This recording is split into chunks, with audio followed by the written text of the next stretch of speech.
Hello, everyone. Hope you're doing well. Welcome to the third episode of Echoes by Serene.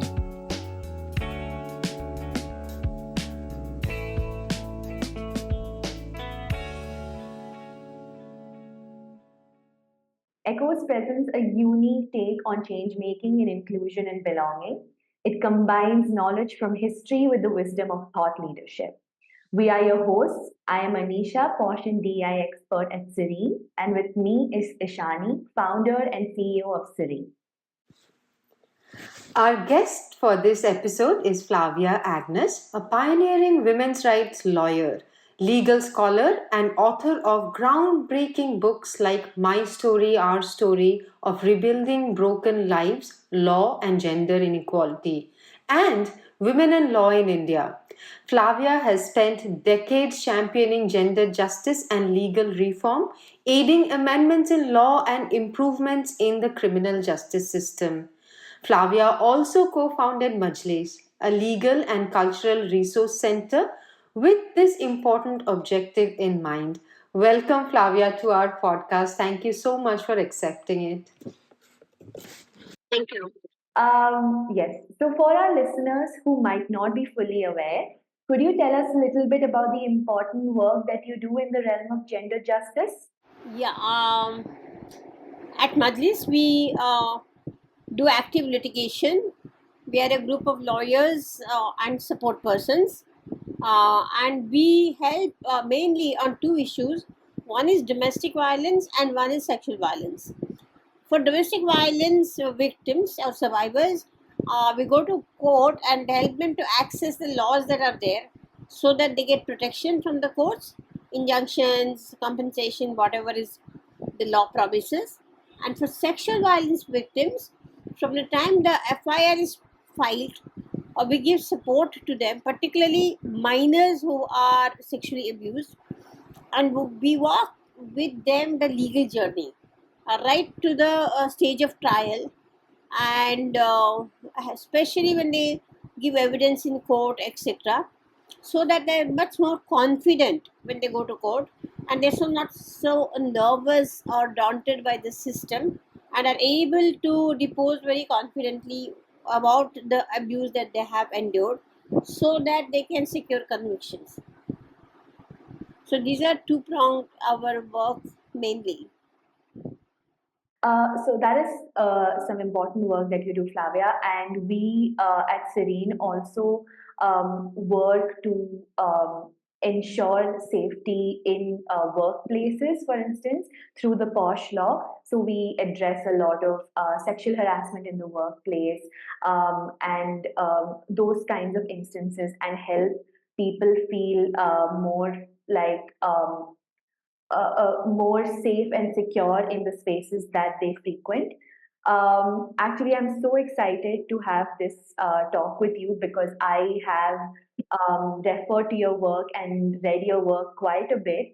In fact, I referred to your work in my MPhil dissertation. So the dissertation to podcast pipeline for me is turning out to be pretty successful. Um, going into more of the detail of your work and that you have been doing for so long, um, I want to ask you, how do you think gender unjust laws impact women's experiences with discrimination and even violence in social places, such as, let's say, the workplace? Um, Now, when we say gender unjust laws, I don't think the laws per se are gender unjust, but the procedure and the process of securing justice is very loaded and works against women.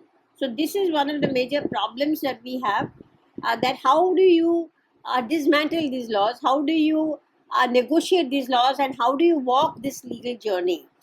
Because for this you need a very astute lawyer who's able to guide the clients to secure justice. Justice doesn't just happen, justice has to be secured, and for that there are a lot of components have to be in place. Particularly, there has to be evidence, there has to be there doesn't have to be inconsistency, facts should flow in a sequential manner, and the woman should be able to justify this and give evidence regarding that. Her testimony cannot change now and then.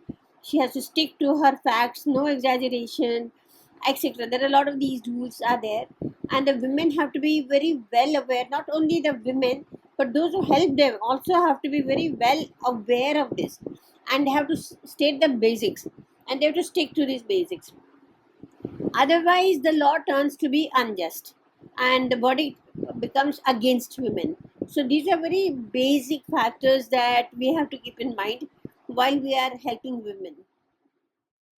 So, Flavia, the reason I asked this question was because recently a colleague of ours who works in the space of POSH and sexual harassment in the workplace, she wrote an article about gender bias and stereotypes being ingrained in the letter of the law.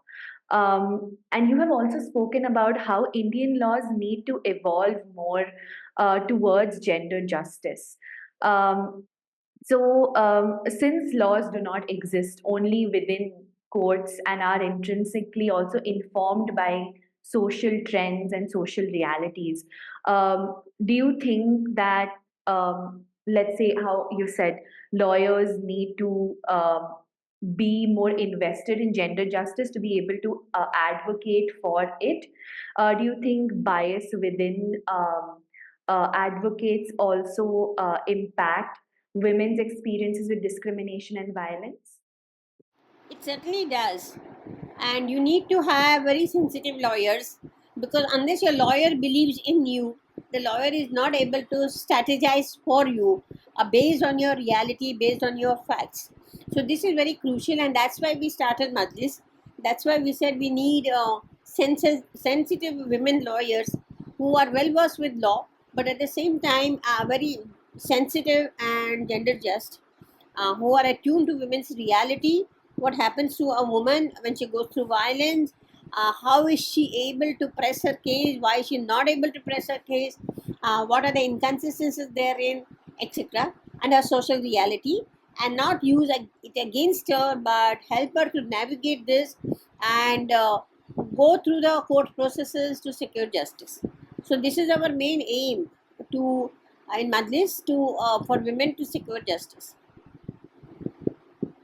We cannot be doing social work and helping her in other ways and leaving this arena of actually securing justice to male lawyers who are outside of the arena of the women's rights framework, and then expect justice to happen by itself. That's not possible, and this was my experience, and due to which I realized that we need to have an organization and build up a cadre of sensitive lawyers who are able to help victims. Not only that, we have a lot of law students coming to intern with us. We have senior lawyers who have worked with us and now left, and now they're practicing on their own. So now you can see a whole lot of lawyers who are doing this gender just lawyering work. Thank you so much, Flavia, for talking about the work that you have done in the implementation part of the laws. As you said, that is so much more important. Now, at Serene, we have been working for almost 10 years now on the POSH Act, the Prevention of Sexual Harassment in the Women in the Workplace Act. Now, I want to sort of once again come back to the workplace and get your insights on that.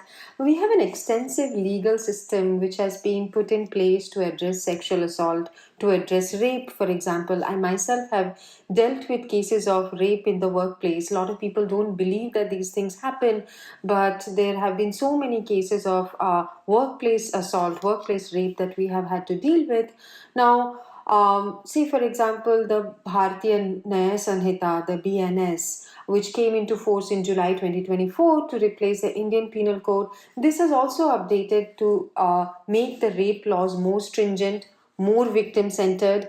We have a dedicated law for the POSH Act to deal with workplace sexual harassment, which many countries still do not have.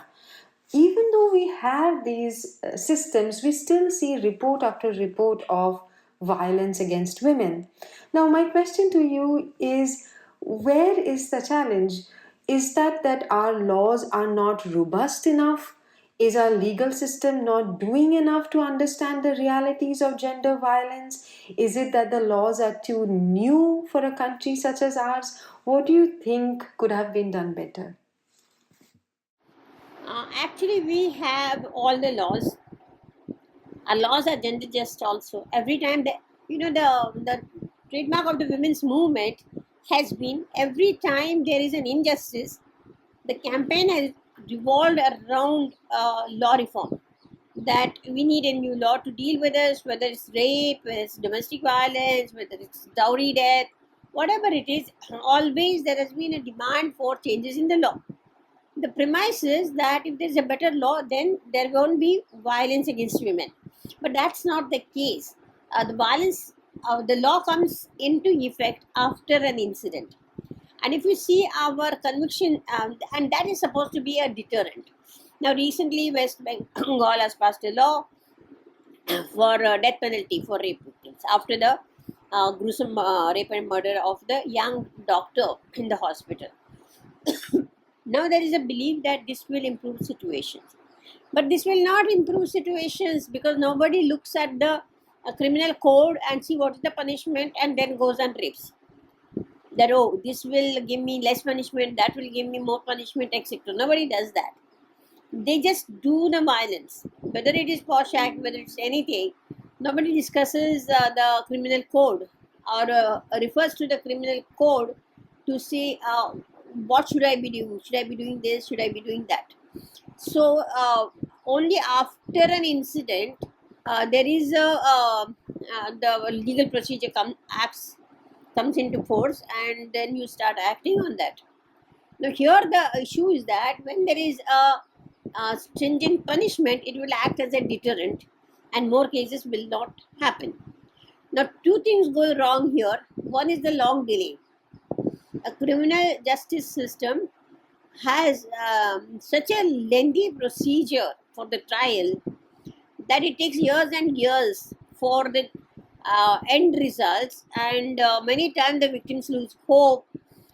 Things go wrong, there is not enough evidence, witnesses turn hostile, a lot of things happen, and conviction does not take place. Secondly, our conviction rate is so low, it's around 20 odd percentage.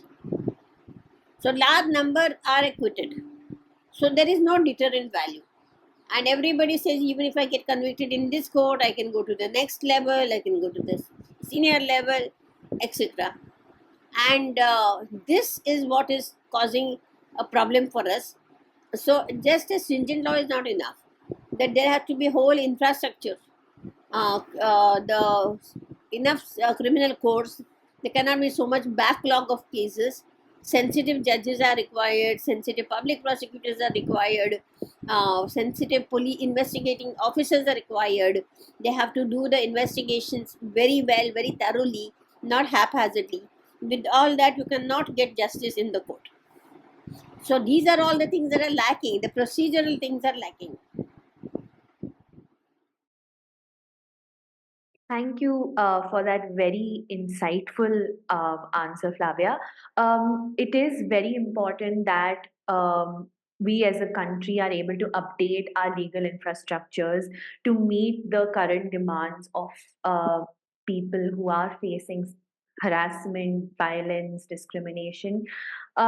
So, since you mentioned a legal infrastructure, how much do you think societal issues or societal traditions and customs play into that infrastructure? So, for instance, for centuries on end, in the subcontinent, people have referred to the Manusmriti as a code of legal and social conduct. And those ideas and those traditions have been passed down and are followed and um, uh, uh, to this day. So in things like gender, traditional gender roles, women having a particular place in the society and within families, and that sort of traditional role not allowing them to, let's say, speak out about certain violence or discrimination that they face within familial spaces. Um, so, how do you think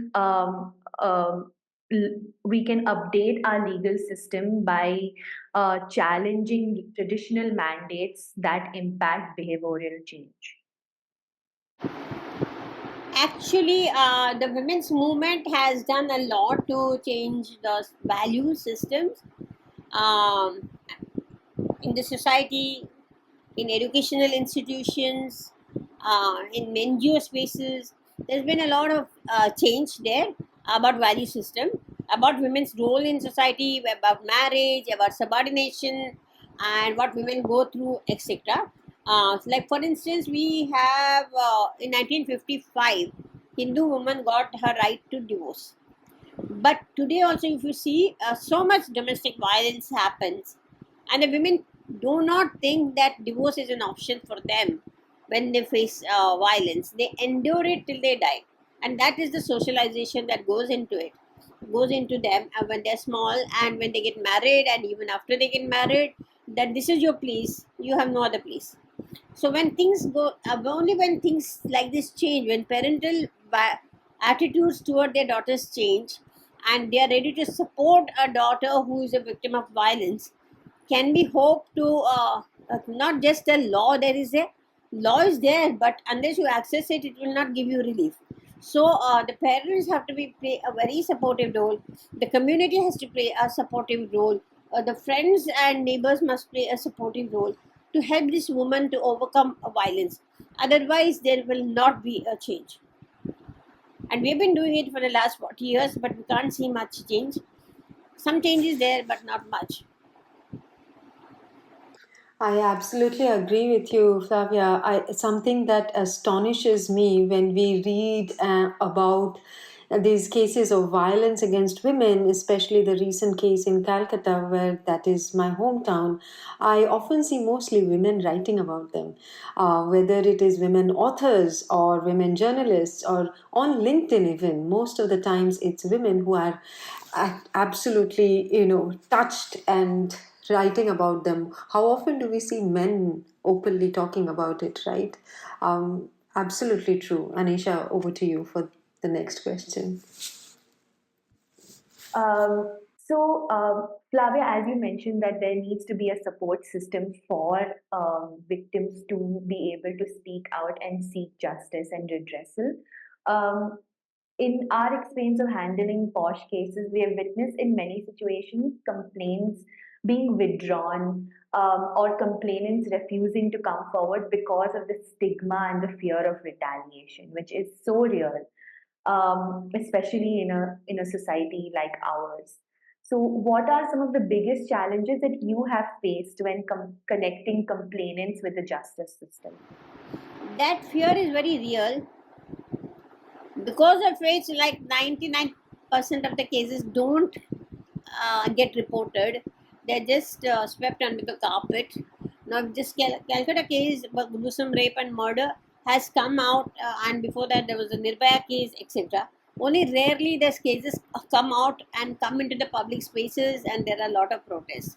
But rapes happens every day, whether it's urban area, rural area, home spaces, community spaces. It happens every day, and most of them we don't even hear about it. They don't get reported, or they get reported in a very like a small 3-line news item. So you see here the public awareness is totally lacking. Unless such gruesome things happen, like the Calcutta rape case or the Nirbhaya rape case, it doesn't strike us, it doesn't prick our conscience. So we are quite immune to this. Unless it happens to a member of our family or somebody close to us, we don't react. So this is one something very disturbing, and unless we are all very very sensitive to this, unless we are able to tackle this at our own community level, at our NGO level, at our home level, we can't see change. Yes, that is very well said. Did you find that there was any difference during the Me Too movement? Were there more people speaking up?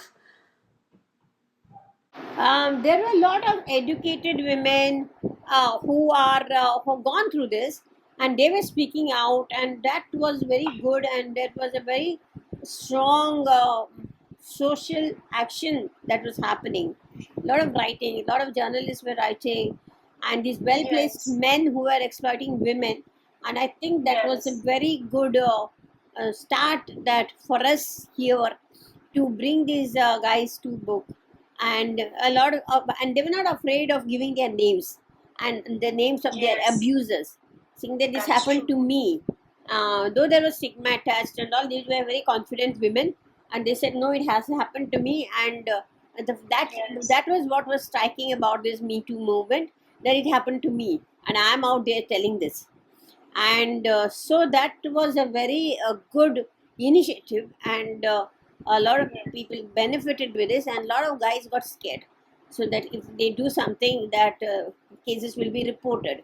Before that, they used to be just Yes. hushed down, and they thought that men are so powerful that these women will never be able to report. And this collective action, according to me, has brought in a lot of positive reactions. I am so glad you said that. That certainly gives us an understanding of, I mean, it can be done, because often you feel demotivated about situations like this and you feel that what can be done. So, from your personal experience and so many years of Majlis, can you tell us a little bit about what can people who work with survivors of sexual and domestic violence do to support them beyond the law?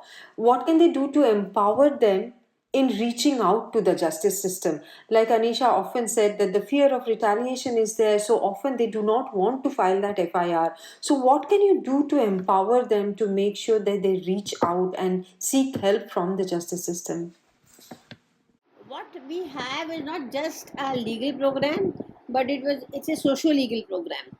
Earlier we used to only think that we can, as lawyers, we can only help them through the legal intervention. But then you realize a victim of rape, for instance, faces social stigma.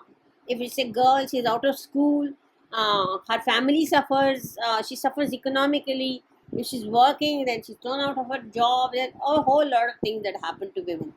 So we realize that legal support is not just enough. You need far beyond that, a social support. And then we started providing social support. And this is very important, that even as a legal center, how we help women socially also becomes very relevant for them to get back on their feet, get back into the society, because there's so much stigma. Once you report a case, there is so much stigma against her, and she is pushed so much, so many levels, so many rungs down the social ladder. So how do we help her to cope with it? It's not just the getting justice in court, but how does she get rehabilitated in society? So these are very important concerns, and anybody who works with the survivors will have to deal with this. Sorry, I was on mute. Thank you so much for telling us about the part which comes actually after reaching out to the judicial system. Oftentimes, we do ignore that part of the support system. I wanted to ask you a little bit more about the role of the workplace in situations like this. Say, for example, to give our listeners little bit more context, women face systemic barriers not only within the workplace but outside as well. Now, like we were talking about, within their own homes, the violence that is faced by women within the supposed safe space of the home is astounding, right? Now, organizations often are hesitant to touch upon these issues, which they perceive as outside their bounds. But if you think about domestic violence, it has a lot of impact. We see that the victims see a drastic fall in their performance due to the trauma and the mental distress, even when they come back to the workplace, for example. But at the same time, it can be argued that domestic violence occurs within the realm of people's personal lives, and there is nothing that an organization can do to support the employees. Now, having these two sides in mind, our question to you is, do you think that companies should begin taking into account issues like domestic violence if they want to usher a true gender equity? And if so, what kind of support system can organizations build for the victims? See, the women's movement has always believed in personal is political. There's nothing personal. You're getting beaten at home. There's nothing personal about it. For a long time, the society is to believe that what happens within the home is it's a man's world and it is his domain and nobody else can interfere. And that made women very isolated and very vulnerable to violence. But women's movement has broken that. Women's movement has very clearly said whether it's dowry death, wife murder cases, whether domestic violence, any of these, there is a social angle here, there's a political angle here. And hence the laws were demanded in this so-called personal arena for women to get justice. Now, if we do sexual violence, again, sexual violence was always perceived as something that happens outside. The rapist is a stranger, and it happens in dark alleys outside the home. But when we did our research study, and you realize 20% of our cases of young girls who are molested or raped, they're done by fathers. And that came as a shock to us that so much violence is there in their own homes. And even the mothers do not oppose it, and the fathers think they can do what they want. Now you can see in the newspaper reports of such cases. A man was abusing his daughters for 10 years, 5 years, and such horrible stories that are coming out. And that came as a shock to us also, that how many cases are where the violence happens by known people, by the family members, by fathers, grandfathers, brothers, etc. So this is very, very eye opener for us, and it becomes all the more difficult to take on this challenge.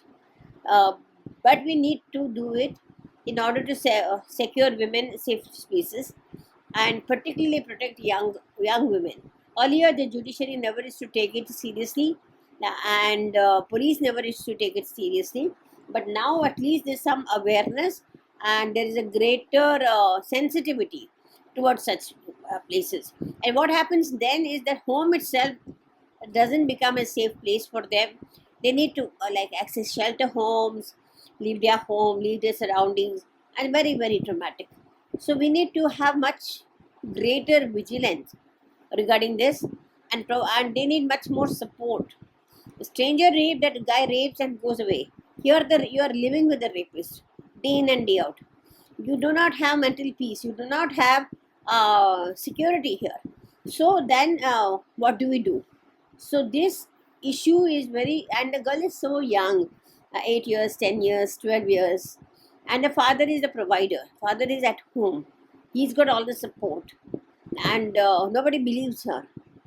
And he thinks he has a right over his daughters. He has sexual access to them. So this has become our most challenging aspect of our work, to work with victims of sexual violence in their domestic spheres. And what can the companies do? What can the organizations do? You have to be extremely sensitive towards such cases, and your support network has to go beyond only the POSH Act and sexual harassment at the workplace. And the victim needs greater support all through. And this is where I think organizations need to come in and provide the support. Thank you, Flavia. That was a really insightful and helpful response, because a lot of the times, like Ishani said, companies want to usher in some sort of gender equity. Companies are becoming more interested in being the being stakeholders in gender equity within society, but certain issues that happen outside of its premises are something that they struggle to understand, struggle to provide support in. So it is important for them to begin conversations on these lines, to be able to really understand what gender equity stands for, and putting in those measures and systems in place to support their employees through the hard times that they might be going through. Now, speaking of gender equity, we see that often when women rise to positions of authority in male dominated spaces, their survival instinct is to quote unquote act like a man, in the sense that they dedicate themselves to maintaining the status quo instead of challenging it. So, do you think that female representation in the Indian judiciary has pivoted our legal system towards a more gender just route, or do female judges continue to dangerously toe the line of the status quo? Well, you can see examples of both. There are some female judges who are even worse than male judges, and we see some male judges quite sensitive to women's questions. But then there are others. When there is a large number of women judges, you can see some change. One or two judges here and there does not make a difference, and they become even more patriarchal than the male judges. So that's very distressing for us. So I don't think it is so much is gender, but it's sensitivity. Males can have it, females can have it, but how sensitive are they for the victims or survivors of sexual or domestic violence? One thing you clearly see regarding maintenance, um, when the male judges are there, they provide a higher amount of maintenance to women, but women judges pay order such meager amount as if they are giving it out of their own pocket. So it's so disheartening for us that 500 rupees or 1000 rupees or even 5000 rupees for a man who earns 1 lakh salary a month. I mean, how can they do this? But this is what happens, and then also there are regional differences. Bombay is the worst as compared to Delhi. That very little amount of maintenance is granted to women. So we need to work here also and build greater sensitivity to women, to women survivors. That is a very good point you make. So basically, what you're saying is the question that whether female judges are being more gender just or not is not the right question. It's whether they have more sensitivity or not as a whole in the judiciary. So, do you have any points or any guidelines to follow in order to bring about that sensitivity towards women within the judiciary? Actually, now there are each state has judicial training centers, and speakers come and they speak. They invited to speak, etc. But what happens is an NGO person may go and speak and try to bring in some sensitivity. But then a male judge comes and he speaks, and his word takes much more, has much more value, and they will listen to him and undo the work of the NGO person, because that person doesn't have status. We have experienced this a lot, and now we start going for this because we feel that there is no point here. There's no monitoring. A judge cannot be monitored. What happens with this training and the impact of this training, what happens when they go back to their courtrooms, that is not allowed. That each judge has to is a master of his own court or her own court, and nobody can monitor that. So we do not know how much gender sensitivity gets built through these trainings. Thank you for that, Flavia. I think all of your amazing wealth of knowledge that you have shared with us through this episode would be very, very important for our listeners. This episode is very important considering in the light of things that have been happening in the country recently. It's a reminder for all of us to uphold safety in all the social places that we visit, like our workplaces, our meeting our friends, in our families, wherever, and promoting gender justice and advocating for it at every turn. Thank you so much for sharing with us your knowledge and your insights today. Thank you all for tuning into this episode. Keep having conversations, keep making change, and remember your histories. Thank you so much. Thank you for being with us today, Flavia. Thank you.